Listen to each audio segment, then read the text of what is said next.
नमस्कार मित्रांनो, आज मी तुम्हाला महाभारतातील एक अशी गोष्ट सांगणार आहे जी ऐकल्यावर प्रत्येकाचं मन विचारात पडतं की एकलव्याचं बलिदान खरंच न्याय होतं का? चला तर मग सुरू करूयात. एकलव्य हा निषाद राजाचा मुलगा होता. त्याला धनुर्विद्या शिकायची होती, पण द्रोणाचार्यांनी त्याला नकार दिला कारण तो राजपुत्र नव्हता. पण एकलव्य हार मानणारा नव्हता. त्याने द्रोणाचार्यांचा पुतळा बनवला आणि त्यांनाच गुरु मानून स्वतःच सराव सुरू केला. दिवस रात्र मेहनत करून एकलव्य इतका महान धनुर्धर झाला की अर्जुनालाही मागे टाकेल अशी त्याची क्षमता बनली. जेव्हा द्रोणाचार्यांना हे कळालं तेव्हा त्यांनी एकलव्याकडे गुरुदक्षिणा मागायचं ठरवलं.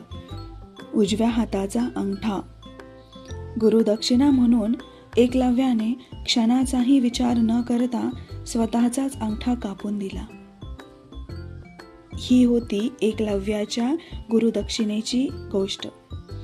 या गोष्टीतून आपल्याला काय शिकायला मिळालं की प्रतिभा असूनही समाजात जन्मामुळे माणसाला संधी नाकारली जाऊ शकते. पण एकलव्य शिकवतो आपल्याला की खरी श्रद्धा, निष्ठा आणि समर्पण हे कधीही वाया जात नाही. तर मग मित्रांनो, तुम्हाला काय वाटतं, एकलव्याबरोबर न्याय झाला होता का? कमेंटमध्ये नक्की सांगा. अशाच दिव्य पौराणिक गोष्टींसाठी दिव्य गोष्टी चॅनलला सबस्क्राईब करायला विसरू नका. धन्यवाद.